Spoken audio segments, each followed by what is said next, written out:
Como o Estado se eterniza. Uma vez estabelecido o Estado, o problema do grupo ou casta dominante passa a ser o de como manter o seu domínio. Embora o seu modo operante seja o da força, o problema básico e de longo prazo é ideológico. Pois para continuar no poder, qualquer governo, não simplesmente um governo democrático, tem de ter o apoio da maioria dos seus súditos. E esse apoio, vale observar, não precisa ser um entusiasmo ativo, pode bem ser uma resignação passiva, como se tratasse de uma lei inevitável da natureza. Mas tem de haver apoio no sentido de algum tipo de aceitação, caso contrário, a minoria formada pelos governantes estatais seria em última instância sobrepujada pela resistência ativa da maioria do público. Uma vez que a depredação tem necessariamente de ser mantida por um excedente da produção, é um fato necessariamente verdadeiro que a classe que constitui o Estado, a burocracia estabelecida, e a nobreza, tem de ser uma pequena fração minoritária no território, embora possa, claro, comprar aliados entre os grupos importantes da população. Como tal, a principal tarefa dos governantes é sempre a de assegurar a aceitação ativa ou resignada da maioria dos cidadãos. Claro que um dos métodos para assegurar o apoio é por meio da criação de interesses econômicos legalmente garantidos. Como tal, o rei sozinho não pode governar, ele precisa de um grupo considerável de seguidores que desfrutem os privilégios do domínio, por exemplo, os membros do aparato estatal, como a burocracia em tempo integral ou a nobreza estabelecida.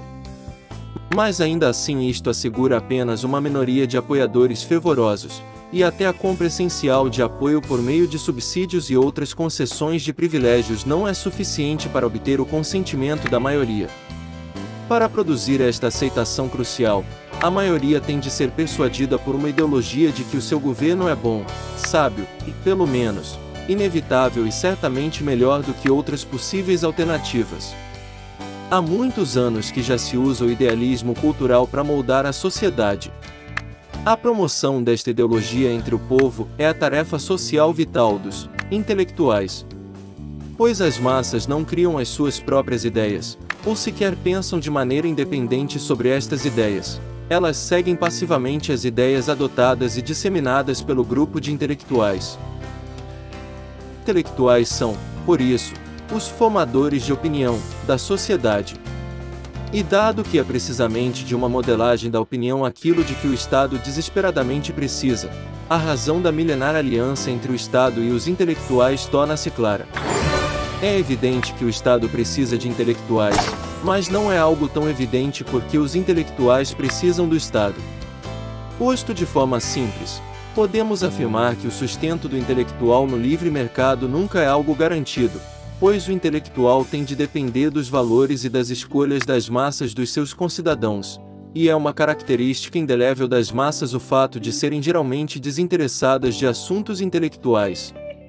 O Estado, por outro lado, está disposto a oferecer aos intelectuais um nicho seguro e permanente no seio do aparato estatal, e, consequentemente, um rendimento certo e um arsenal de prestígios.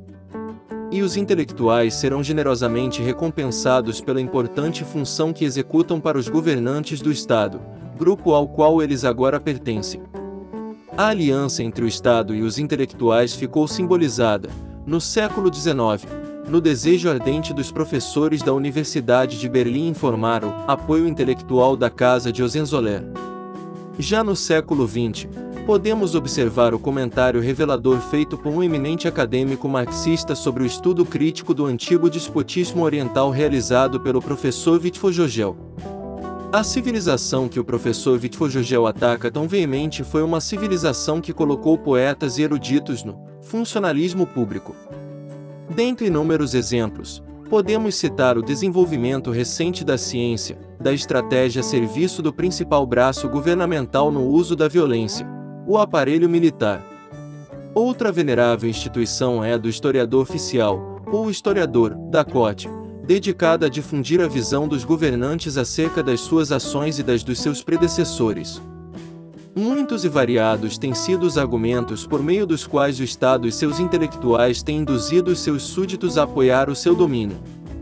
As linhas de argumento podem ser basicamente resumidas desta forma: os governantes estatais são homens sábios e grandiosos, governam por decreto divino, são a aristocracia dos homens, são os cientistas especialistas, muito melhores e mais sábios do que os seus bons, porém simplórios, súditos.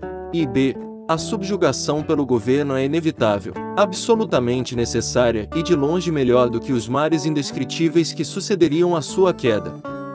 A união entre Igreja e Estado foi um dos mais bem-sucedidos e mais antigos destes mecanismos ideológicos. O governante ou era ungido por Deus ou era ele mesmo, no caso do domínio absoluto de muitos déspotas orientais, o próprio Deus. Como tal, qualquer resistência ao seu domínio seria blasfêmia. Os sacerdotes do Estado cumpriam a função intelectual básica de obter o apoio popular e até a adoração aos governantes.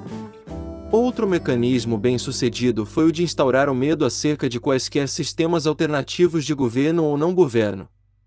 Os governantes, alegava-se, fornecem aos cidadãos um serviço essencial pelo qual devem estar muito gratos: a proteção contra criminosos e saqueadores esporádicos. Pois para o Estado preservar seu próprio monopólio predatório, ele realmente deve garantir que o crime privado e não sistemático seja mantido num grau mínimo. O Estado sempre zelou ciosamente pela sua própria preservação.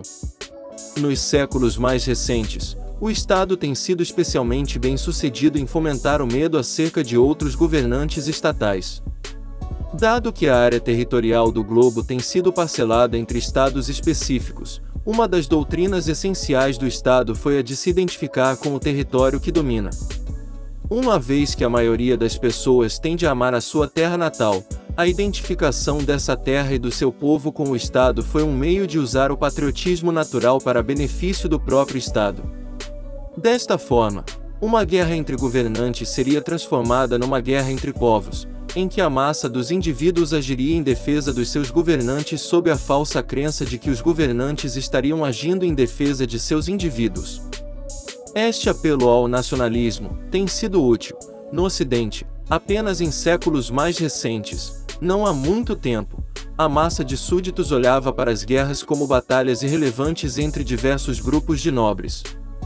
São muitas e sutis as armas ideológicas que o Estado tem manejado através dos séculos. Uma destas excelentes armas tem sido a tradição. Quanto mais tempo o domínio de um Estado tem se mantido preservado, mais poderosa é esta arma, pois desta forma a dinastia X ou o Estado Y mantém o aparente peso da tradição dos séculos como sustento para sua própria existência. A adoração aos antepassados passa então a ser uma forma não muito sutil de adoração aos antigos governantes. O maior perigo para o Estado é a crítica intelectual independente. Não há melhor forma de abafar essa crítica do que atacar qualquer voz isolada, qualquer um que levante novas dúvidas, como sendo um profano violador da sabedoria dos seus ancestrais. Outra potente força ideológica é desaprovar e rebaixar o indivíduo e exaltar a coletividade da sociedade. Pois uma vez que qualquer tipo de domínio implica uma aceitação da maioria, qualquer perigo ideológico para o domínio pode começar apenas a partir de um ou de poucos indivíduos que demonstrem ter pensamento independente. A ideia nova, e principalmente a ideia nova e crítica, só pode ter início como uma pequena opinião minoritária. Como tal, o Estado tem de cortar a ideia pela raiz, ridicularizando qualquer ponto de vista que desafie a opinião das massas. Dê ouvido apenas aos seus irmãos, ou haja conforme a sociedade, tornam-se assim as armas para esmagar a dissensão individual.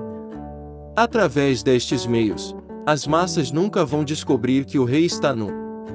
É também importante para o Estado inculcar nos seus súditos uma aversão a qualquer teoria da conspiração da história, pois uma busca por conspirações significa uma busca por motivos e uma atribuição de responsabilidade por delitos históricos. Se, contudo, qualquer tirania imposta pelo Estado, ou corrupção, ou agressão militar, foi causada não pelos governantes estatais, mas sim por forças sociais, misteriosas e ocultas, ou pelo arranjo imperfeito do mundo, ou, se de alguma forma, todos foram responsáveis. Uma teoria da conspiração pode perturbar o sistema ao fazer com que o público desconfie da propaganda ideológica do Estado. Outro velho e eficaz método para curvar os súditos à vontade do Estado é a indução da culpa. Qualquer aumento do bem-estar privado pode ser atacado como ganância inaceitável, materialismo ou riqueza excessiva. O lucro pode ser atacado como exploração e agiotagem. As trocas mutuamente benéficas são denunciadas como egoístas, chegando-se sempre, de alguma forma, à conclusão de que mais recursos devem ser retirados do setor privado e desviados para o setor público. A culpa induzida torna o público mais suscetível a aceitar esta transferência. Pois ao passo que indivíduos tendem a se entregar à cobiça egoísta, a incapacidade dos governantes estatais em realizar trocas voluntárias supostamente significa sua devoção a causas mais nobres e elevadas. A depredação parasítica seria assim uma atitude aparentemente mais elevada, estética e moralmente, do que o trabalho pacífico e produtivo.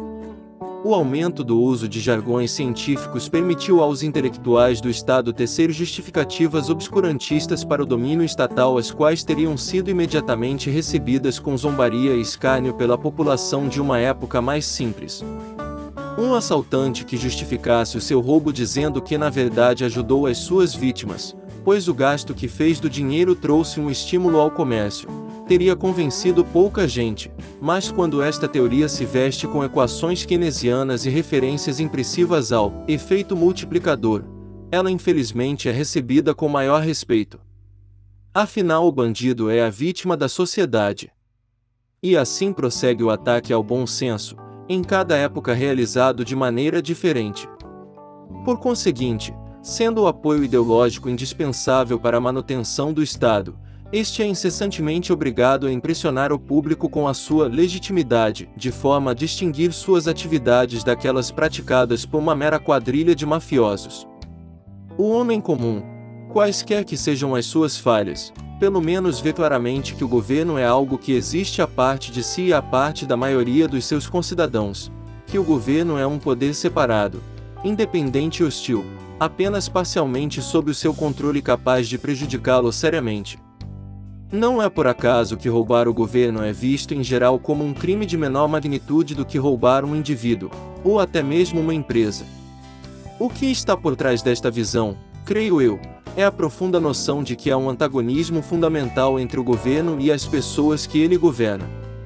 O governo é tido não como um comitê de cidadãos eleitos para resolver os problemas comuns de toda a população, mas sim como uma corporação autônoma e separada, dedicada principalmente à exploração da população para benefício dos seus próprios membros.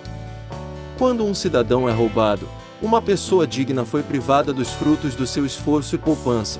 Quando o governo é roubado, o pior que acontece é que os patifes ociosos ficam com menos dinheiro para brincar do que tinham antes. A noção de que mereceram ganhar esse dinheiro não passa pela cabeça de ninguém, afinal, para qualquer pessoa sensata, esta ideia é ridícula.